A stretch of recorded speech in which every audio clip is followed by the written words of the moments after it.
Mötley did America only, and we did a few shows in Japan. We never played in Europe or the UK.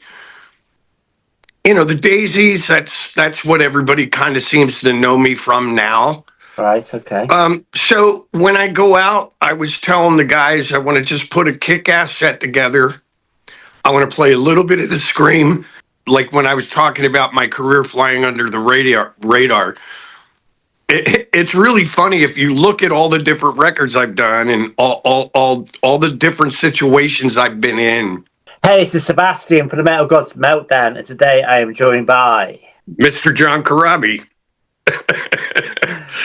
of any band you want to pick except for ABBA. All right. Cool. Okay. So your new album, New Day, is a killer album, mate. I've been listening to it a lot. I've only had it a few days, but it's fantastic. Awesome. It's an album, your first full-length album full of original material. What made you decide to go down this road after all these years? And is it a moment to make your own statement? Well, yes. There's a bit of a little bit of a misconception. I did do a couple of solo records in the past. I did a unplugged record back in, I don't know, it was right before I joined the Daisies in 2015. Right. But that record there was a couple of older songs on there that I kind of reworked acoustically.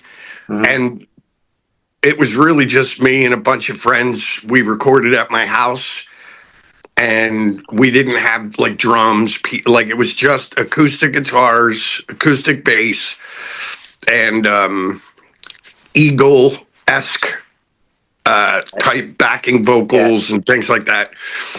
But then I did a live record.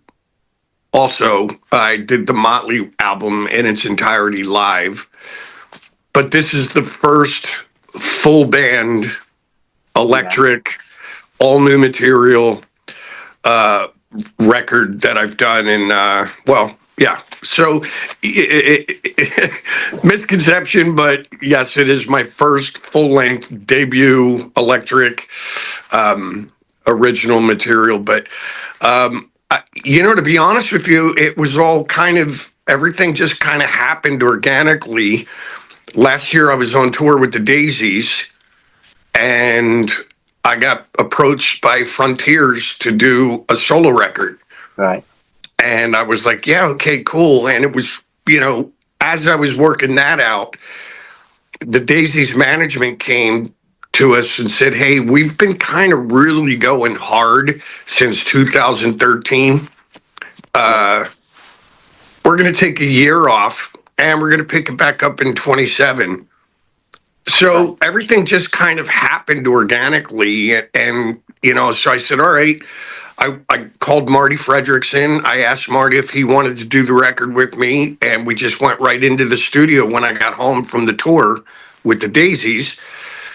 Just went right into the studio and started working on the album. And I said, you know what? Now I can just focus on this year while the Daisies are taking some time off.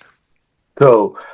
I'm going to ask you about the Scream later on, right? Because that's you can see that as a solo record in a way, can you? Sort of.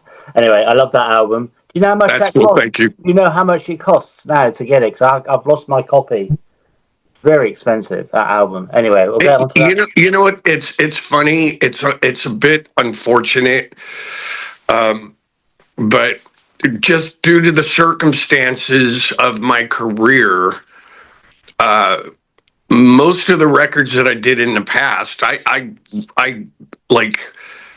don't make a penny from because they're non-existent. Yeah, it's weird. Like Hollywood Records, for whatever their reasons were, when I joined Mötley, they pulled that record, and it just it's on a shelf. It's literally sitting there, and oddly enough, some of the people at Hollywood Records still to this day. My manager was just talking to somebody, and somehow my name got brought up in the conversation. They were golfing. Yeah. And the guy worked for Hollywood Records. Right. And my manager was golfing with him, and somehow my name got brought up, and the guy goes, "Oh man, I love John Corabi," blah blah blah. So my manager kind of like sarcastically was like, "Well, if you love him so much, why don't you put the Scream record back out, Please." You know what I mean? Or at least do like digital release. Yeah. And the guy goes, "What are you talking about?"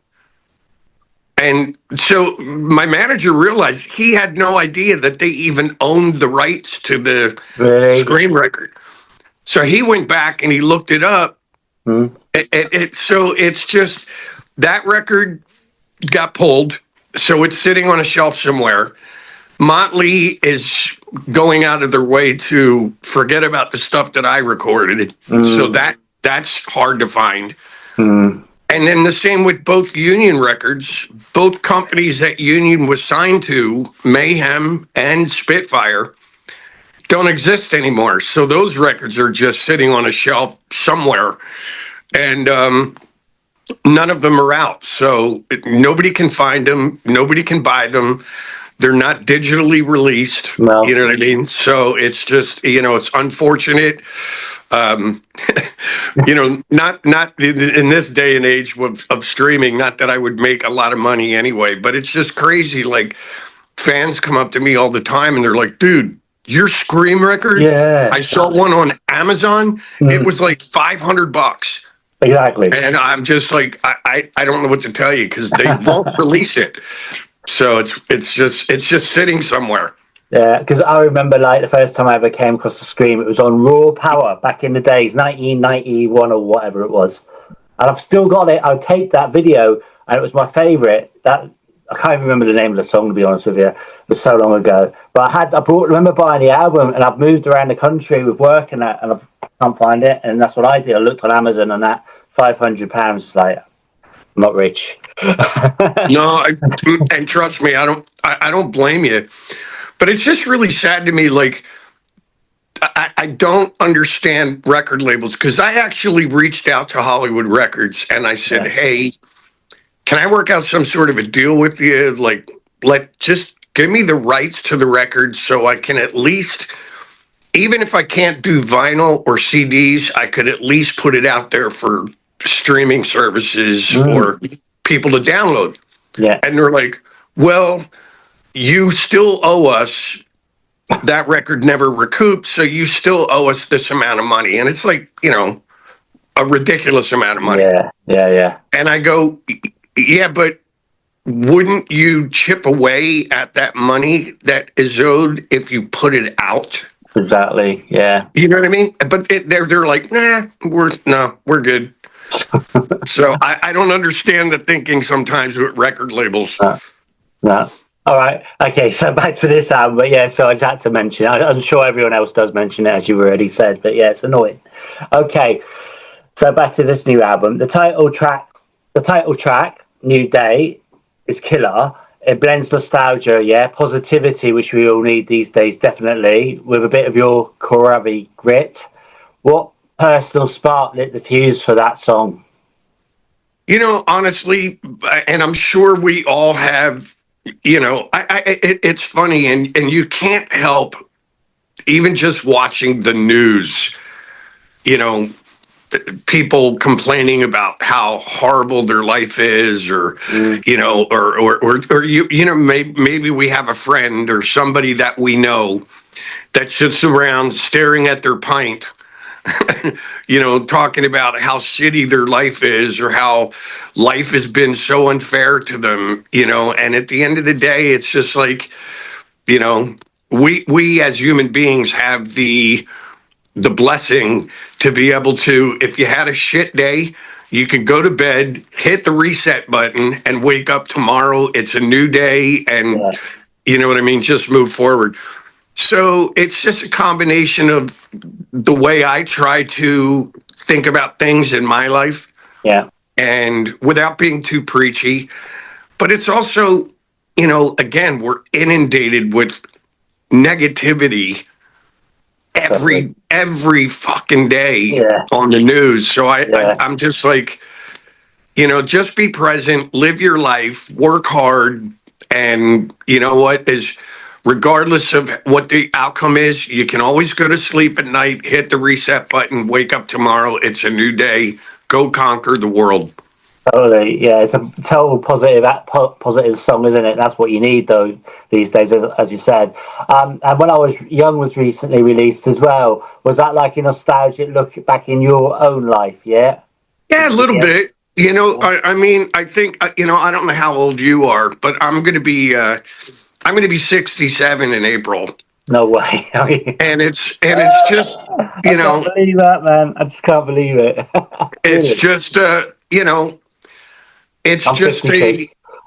how old are you? 56. You're still a young pup.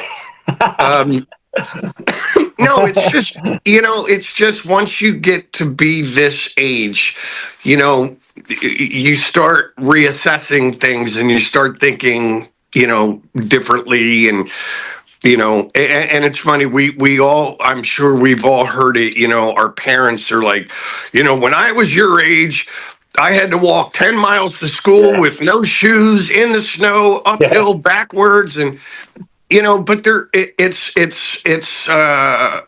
it's obviously a generational thing. Like, It is. parents are just trying to give their offspring wisdom, Yeah. things that they lived through. So this, when I was young, is just me kind of reminiscing in my life. But it's also, if you really listen to the words, the very last song that I say in the song, or the last verse, the last words that I say in the song, it's a man, or it's a parent reminiscing about the good things, the bad things they did, Yeah. in conversation with their their kid. Yeah. Yeah. So it's just like, that thing of just trying to pass wisdom on, and hey, this is what I did. This was a good thing I did.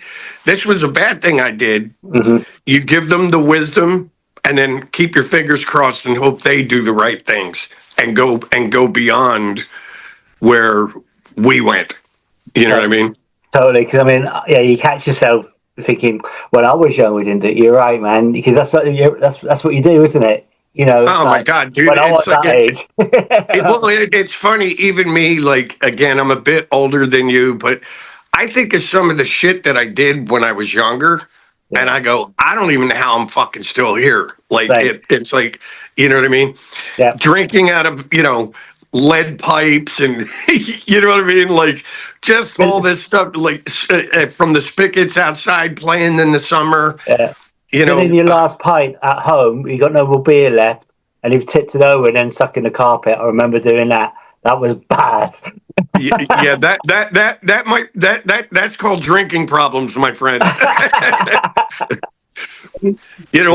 When you start sucking the beer out of your socks, you're it's not a good thing. Yeah, that was when I was like 19, 20. I remember it well. It's funny. I remember Tommy and Nikki telling me a story. They were back. I think they were on tour with Ozzy, and I can't remember what happened, but I guess they put out a bunch of coke, and somehow it fell onto the floor. And they were doing the same thing. They were going through the carpet and they were snorting coke out of the carpet. All of them, Ozzy, Tommy, Nikki. And I go, bro, that's fucking desperate. Like, that's a whole other level of insanity, but Of all course, good. Ozzy did that with the ants, didn't he? When he first met Mötley Crüe as well, in the dirt. It's Yeah, in that film. Yeah. yeah, yeah, pretty crazy. Crazy times. All right. Back to the album. So the album pulls from the 60s and 70s classic rock. There's soul in it, there's blues, there's a bit of everything. Which artists or records from that era were you echoing in your head while writing these songs? Sorry. Yeah, for me, and this is just for me, um, to me, the greatest time for, like, music was, like, right around the time the Beatles did maybe Rubber Soul, Mm-hmm. which I think was around 1965. And all, so from like that time frame, 1965 to like 1980. Yeah. Now, mind you, there was some great music, obviously, after 80. Mm-hmm. I'm not taking anything away, but to me personally, my thing was, if you really go back and look at some of the artists that came out in that time frame, you're talking Hendrix, The Doors, Creedence, Sly and the Family Stone, Led Zeppelin, Aerosmith, Jethro Tull. Yes. I mean, it was so eclectic. Deep Purple, Grand Funk, like all these different bands. And, it was all of those bands at that time had this freedom Yeah. to be eclectic, creative. There was no real boxes that you put, nowadays everything's categorized. It's like heavy metal, then there's death metal, then there's speed metal, then there's rock, classic rock, grunge rock, alternative rock, and it's like, Jesus Christ, I remember as a kid, I would go to shows and I would go see Sabbath on Monday. Then the next day I would go see Cat Stevens or Jim Croce or Joni Mitchell. Yeah. And then go see Wishbone Ash or Foghat, and, Aerosmith. Yes was another one, Jethro Tull. So it wasn't really like prog rock or classic rock or whatever. It was just music. Yeah, man. You just appreciated music. And even as far as sitting there going, like some people have heard some of the tracks. Obviously, you've listened to it now. I've had a few people comment that, they go, well, you're living in Nashville now. I can hear on a couple of the songs you're dipping your toes even into country music. Right. And I sit there and I go, what does Nashville have to do with that? This is just where I live. Right. And so they're like, well, I just hear this country influence. I go, all right, let me give you a few examples. Right. Again, when did it become illegal for a rock band to touch or dip into like acoustic music or country music or whatever? So I wasn't arguing with the guy, but I was trying to give him an example. I said, early on in the Beatles' career, they I forget what record it was on, but the Beatles covered an old Buck Owens song, right? A country legend, but they covered a Buck Owens song called "Act Naturally." Ringo Starr sang it. Right. You know what I mean? Yeah, that's right. Yeah. The Rolling Stones, everybody calls them the greatest rock and roll band on earth, the Rolling Stones.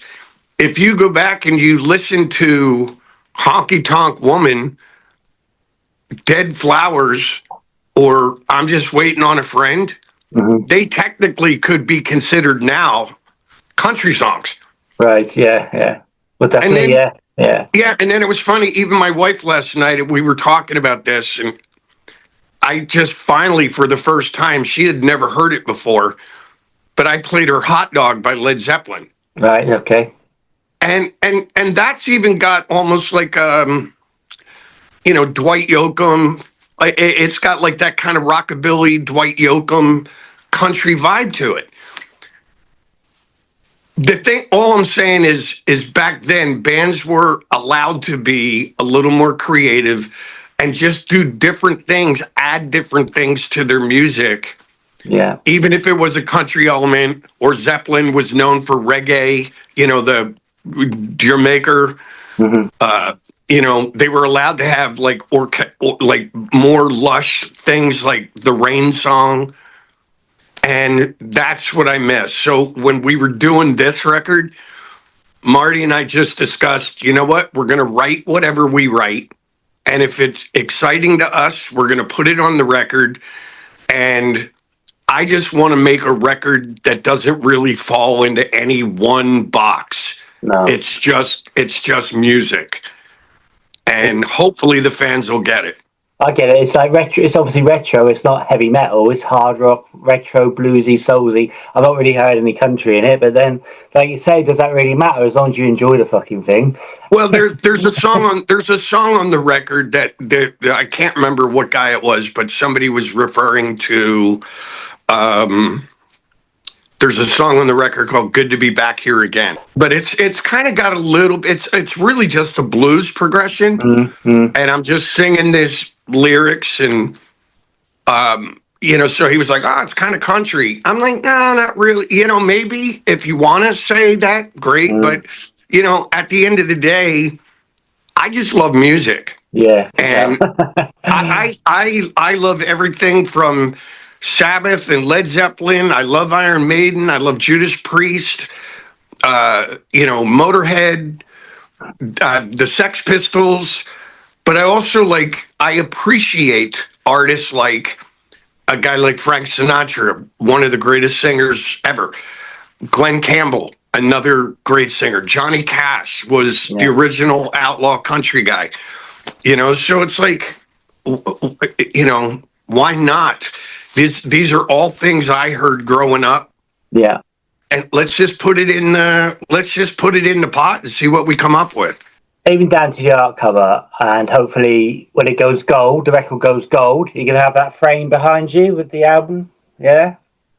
Your mouth to God's ears, my friend. I just, it's very hard, in this day and age of streaming and algorithms and hashtags. Yeah. That kind of shit doesn't happen much anymore. No, and I was surprised when Megadeth even got the number one, didn't they? That's surprising. Yeah, brilliant. And you know what? We're on the same label, so congratulations to Frontiers and Megadeth. And I love it. I just honestly kind of I was excited about the opportunity to do another record. I was excited about the opportunity. This is the first time that I've actually done a record. I don't want to say by myself, because Marty Fredrickson, my producer, was a huge influence on this record. But ultimately, at the end of the day, he would even say to me, hey, dude, your name's on the record. What do you want to do? Yeah. So I didn't really, and again, there's nothing wrong with the Scream or Mötley or Union or the Dead Daisies, but normally you go into a situation like that when you're in a band and you bring an idea or a riff and somebody maybe wants to, can I do this for when I do my guitar solo? Or, hey, I was thinking more of a drum beat like this. So you're constantly compromising. Yeah. You know what I mean? To keep the peace within a band situation. But this was just me going, no, I don't really care if that song is a little country. I like it. So let's put it on the record. Cool. And so this was just, an opportunity for me to be completely like the captain of the ship, make my own decisions, and hopefully people dig what I'm doing. So far the first two singles have been brilliant. The response has been great. So I'm just keeping my fingers crossed, and I always do go in because, again, I've been this artist that's kind of flown under the radar my whole career to a degree. Sort of, yeah. Ish. I'm just hoping this record puts me on the map. I don't know how many records we're going to sell, but I don't worry about it either. But it's like, it's not just you. I've recently spoke to Jeff Scott Soto, and he's another phenomenal singer, and he's sort of gone under the radar a bit, hasn't he? And David Reese. It must be quite frustrating when I'm not saying that you're better than some of the artists that have had more coverage, but has that frustrated you over the years? I mean, especially with Mötley. I mean, must have been hellish for you. Well, it's just the way my cards were played out, though. You know what I mean? I look at each band that I was in, if I can make some sort of an analogy, you know, like each band was like playing one hand of poker. Yeah. You know what I mean? Yeah. And sometimes things happen. You know, it's like you can be sitting there playing blackjack and you can have two tens and go, awesome, I got this. Yeah. I'm all in. And then the dealer has 21. Yeah. So yeah, it's like I don't really think about it. I mean, but I'm like, you know, I am like any other person. Like, you know, I hate even saying it because I said this before in the same context, and one of these podcasts or you know, but YouTube took or somebody took like just part of the statement. And it was like, now there's a video. John Corabi wonders why his bank account isn't like Steven Tyler's or Nikki Sixx's. All right. Yeah, I think I remember seeing that. Yeah, and that's all I was saying. Like, you know, just like anybody else. Yeah, I wonder sometimes. It's like, man, like, what do I have to do Yeah. to become like a household name, like a Vince Neil or Nikki Sixx or Steven Tyler, or why does my bank account, Nikki Sixx can go out and buy a $300,000 Bentley, and you know what I mean. Yeah. But it's like, I think if you dwell on that kind of shit, it's eventually going to drive you crazy. Of course. Yeah. So my method of thinking now is, you know what? Fuck it. Like, I got a record deal. Just write the best songs that I can. Yeah. Sing it the best that I can, whether it's live or in the studio. Do the best mixes, produce it, boom, give it to the record company, and then keep your fingers crossed and pray for the best. But you just keep working hard, you do your thing, and and at some point something's going to happen, and you'll whether it's the universe, whatever you believe in, somebody's going to give you a gift, where it's a song is going to click and connect with the masses, and it'll change everything like that. So you just kind of go in with a positive attitude. Yeah. Each record is a new day. You know what I mean? Yeah, totally, man. Well, that's what you got from this album is positivity running through it as well.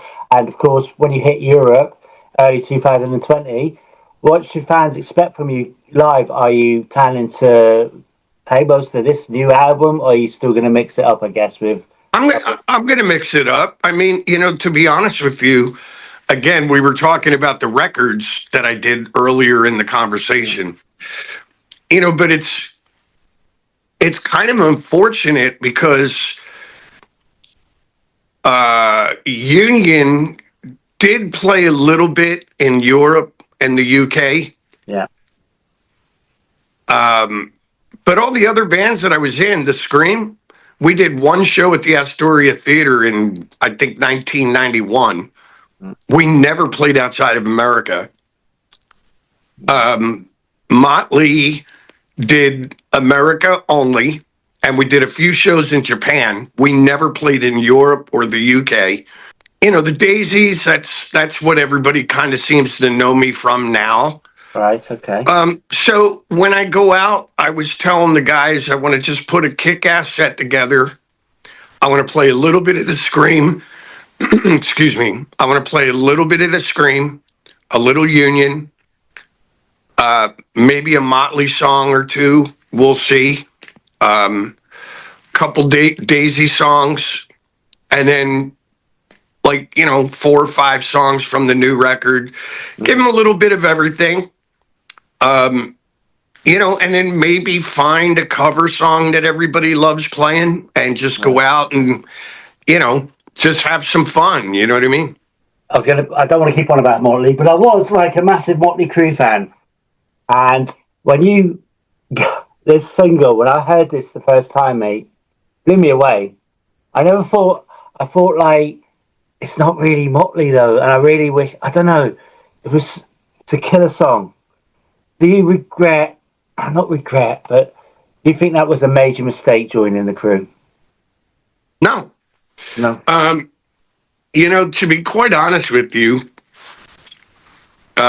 if we can be real, like just no bullshit, no ego.